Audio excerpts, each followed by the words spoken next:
Everyone, welcome back to our channel Science Vedas.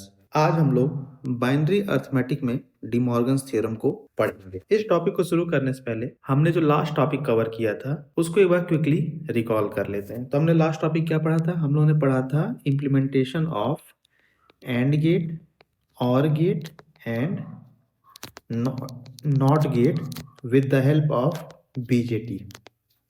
तो इस topic के अंदर हम लोगों ने ये पढ़ा था कि हम लोगों ने क्या किया था, बीजेटी को इस तरीके से अरेंज किया था कि वो क्या हो गया था, एंड की तरह वर्क कर रहा था। फिर हम लोगों ने दूसरे टॉपिक में पढ़ा था और की तरह, मीन्स बीजेटी को हम लोगों ने फिर से अरेंज किया था कि वो और गेट की तरह वर्क कर रहा था। और फिर उसके बाद हम लोगों ने बीजेटी को फिर से पढ़ा था, उसको इस तरीके से अरेंज किया था कि वो नॉट गेट की तरह वो वर्क कर रहा था। इस टॉपिक को यहाँ पे फिर से रीडिस्कस करना पॉसिबल नहीं है, ये काफ़ी टाइम टेकिंग हो जाएगा। तो बेटर होगा कि आप हमारे लास्ट वीडियो को जाके देखिए और उस टॉपिक को एक्सप्लोर करिए। तो आइए शुरू करते हैं डिमॉर्गन्स थ्योरम। देखिए, बेसिकली जो डिमॉर्गन्स थ्योरम होता है, इसको डिमॉर्गन्स लॉ भी कहीं कहीं कहा गया है। मैंने यहाँ पे इसको दो पार्ट में स्प्लिट किया है, पार्ट 1 और पार्ट 2। पार्ट 1 जो है उसको हम लोग फर्स्ट लॉ कहते हैं, ठीक है, उसको हमने फर्स्ट लॉ का नाम दिया है। अब जो फर्स्ट लॉ है, आइए उसकी स्टेटमेंट देखते हैं क्या कहते हैं। तो क्या है, first law states that complement of or of variables is equal to the and of complement of each variables. इसको अब आइए लॉजिकल एक्सप्रेशन की हेल्प से हम लोग समझते हैं। सबसे पहले complement of or of variables, मैंने दो वेरिएबल लिया है ए और बी।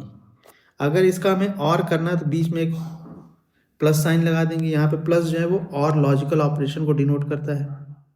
अब कह रहा है कॉम्प्लीमेंट ऑफ, तो इसका complement is equal to the and of complement of each variables. तो हर एक वेरिएबल का कॉम्प्लीमेंट अगर हम लिख लें ए बार और बी बार और इसके एंड ऑपरेशन के इसमें लगा देते हैं, ठीक है। तो क्या हो गया, अब आपका वही जो स्टेटमेंट है कि complement of or of variable, okay, is equal to and of complement of each individual variables, कि हर एक कॉम्प्लीमेंटेड जो वेरिएबल हमने लिया है उसके कॉम्प्लीमेंट के एंड के बराबर होगा, ठीक है। आपको ये लॉजिकल एक्सप्रेशन समझ में आ गया।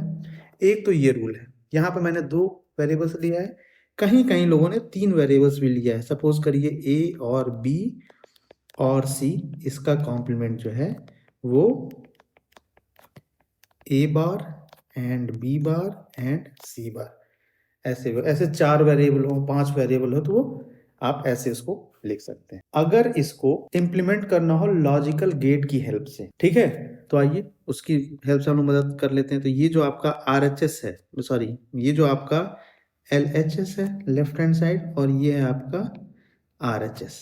तो LHS को अगर हमें इसका वो बनाना हो लॉजिकल सिंबल, तो कैसे बनेगा?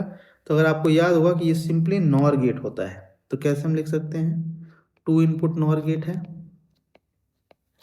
ये हो गया A और ये हो गया B, ये हो गया Y। और अगर राइट हैंड साइड को बनाना हो, आपको उसका लॉजिकल सिंबल बनाना हो, तो उस केस में आपको देखिए एंड दिया ऑपरेशन, यहाँ पे हम लोग अभी इस बबल के बारे में हम आपको बताते हैं, ठीक है। तो ये हो जाएगा। तो बेसिकली ये जो बबल है ये ए बार को डिनोट करेगा, यहाँ पे ए बी लिख दिया। तो इनपुट पे क्या हो रहा है, ये इन्वर्ट हो जाएगा, और जो आपका आउटपुट होगा वो क्या हो जाएगा, ए बार एंड बी बार, ओके। ये इसका लॉजिकल रिप्रेजेंटेशन। अब ये जो स्टेटमेंट है हमने कह दिया, लॉजिकल एक्सप्रेशन दे दिया इसको हमने कह दिया, सपोज हमारा ये क्वेश्चन 1 हमने कह दिया, ये क्वेश्चन 2 है। अगर इसे प्रूफ करना हो तो हम कैसे प्रूफ करेंगे? तो बेसिकली आपको इसे जो है आप ट्रुथ टेबल की हेल्प से प्रूफ करेंगे। तो अब आइए, हमने दो वेरिएबल लिया है ए और बी, ओके। अब देखिए ए और बी दो वेरिएबल है, तो कितने पॉसिबल कॉम्बिनेशन होंगे, 2 की पावर नंबर ऑफ वेरिएबल 2 है, मीन्स 4 कॉम्बिनेशन होंगे इनपुट के।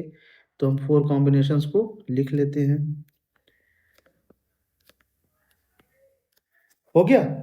अब उसके बाद हम इसका नॉर वाला जो है ए प्लस बी का कॉम्प्लीमेंट, इसको अगर आपको नॉर का ट्रुथ टेबल याद हो तो आप इसको लिख सकते हैं, तो नॉर के केस में क्या होता है, एक ये 0 0 के केस में ये क्या होता है 1 होता है, बाकी हर एक केस में क्या हो जाता है 0 हो जाता है। ओके, अब दूसरा जो है हम राइट हैंड साइड को लिखते हैं। तो सबसे पहले आपको क्या चाहिए, हमें चाहिए ए कॉम्प्लीमेंट और बी कॉम्प्लीमेंट। तो यहाँ से ए कॉम्प्लीमेंट 0 क्या हो जाएगा 1, ये 0 हो जाएगा 1 1 0 और 1 आपका 0 हो जाएगा। बी कॉम्प्लीमेंट के केस में 0 अगेन 1 होगा, 1 आपका 0 होगा, 0 अगेन 1 होगा और 1 आपका 0 होगा। ठीक है, अब यहाँ पे अगर आपको A complement and B complement करना है तो उस केस में आपको एंड गेट का ट्रुथ टेबल याद होगा, जिसमें जब दोनों आपके इनपुट हाई थे या 1 थे, उस केस में आपका आउटपुट 1 था, बाकी हर एक केस में क्या होता है 0 होता है। तो अगर आप इस पार्ट को और इस पार्ट को अगर आप कंपेयर करेंगे तो आप पाएंगे कि आपका जो स्टेटमेंट था ये प्रूव होता है। ठीक है, तो अगर आपसे डिमॉर्गन्स थ्योरम सब्जेक्टिव में क्वेश्चन वाले बच्चे जो हैं, जिनके क्वेश्चन पेपर सब्जेक्टिव आते हैं, उनके केस में अगर आपसे डिमॉर्गन्स थ्योरम पूछता है तो आप स्टेटमेंट लिखेंगे, एक लॉजिकल एक्सप्रेशन लिखेंगे। अगर ये लॉन्ग आंसर टाइप क्वेश्चन है तो आपको ये सब चीज़ें करनी पड़ेंगी। आपको स्टेटमेंट लिखना पड़ेगा, लॉजिकल एक्सप्रेशन लिखना पड़ेगा, फिर आपको लॉजिकल सिंबॉलिक रिप्रेजेंटेशन देना पड़ेगा जो हमने यहाँ पे दे रखा है, और फिर आपको इसको अच्छा है तो आप ट्रुथ टेबल से आप इसको रिप्रेजेंट कर ले। फर्स्ट स्टेटमेंट है, उसी से मिलता जुलता हमारा सेकेंड स्टेटमेंट है। ठीक है, तो सेकेंड स्टेटमेंट को हमने सेकेंड लॉ कहा है। तो ये क्या स्टेट करता है, मतलब ये क्या कहता है, second law states that complement of and of variables is equal to the or of complement of each individual variable। अब यहाँ पे अगेन हमने दो वेरिएबल लिए हैं, तो सपोज करिए क्या कह रहा है एंड ऑफ वेरिएबल, सपोज करिए ए एंड बी मैंने लिख दिया। अब इसके कॉम्प्लीमेंट की बात कह रहा है जो कि बराबर होगा कॉम्प्लीमेंट ऑफ ए और कॉम्प्लीमेंट ऑफ बी।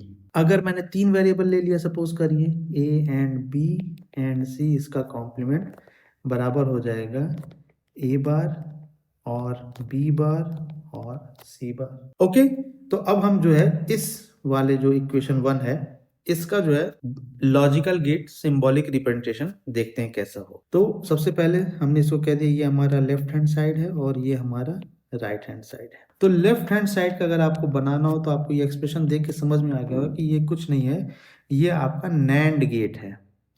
कौन सा गेट है, नैंड गेट है।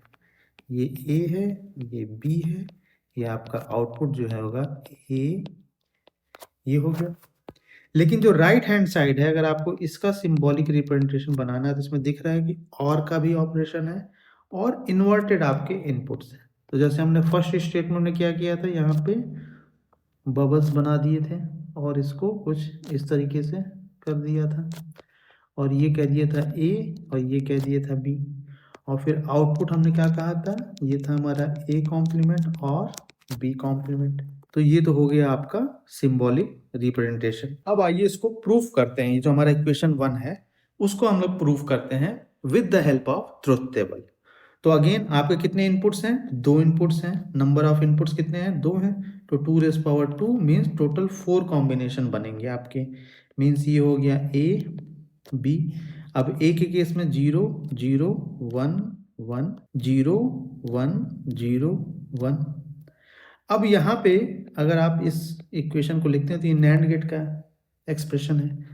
इस केस में आपको इसका ट्रुथ टेबल याद होगा। तो हमने क्या कहा था कि अगर दोनों इनपुट 0 हो या कोई एक इनपुट 0 हो, उस केस में आपका जो आउटपुट होता है वो हमेशा 1 होता है। अगर आपके दोनों इनपुट क्या हो, 1 हो, उस केस में आपका आउटपुट क्या होता है, 0 होता है। मैंने ये भी आपको बताया जो नैंड गेट होता है जस्ट कॉम्प्लीमेंट होता है एंड गेट का। ओके, तो हमने इसको लिख लिया। अब ये तो हमने LHS के लिए अपना बना लिया है। अब राइट हैंड साइड के लिए भी हम लोग बना लेते हैं।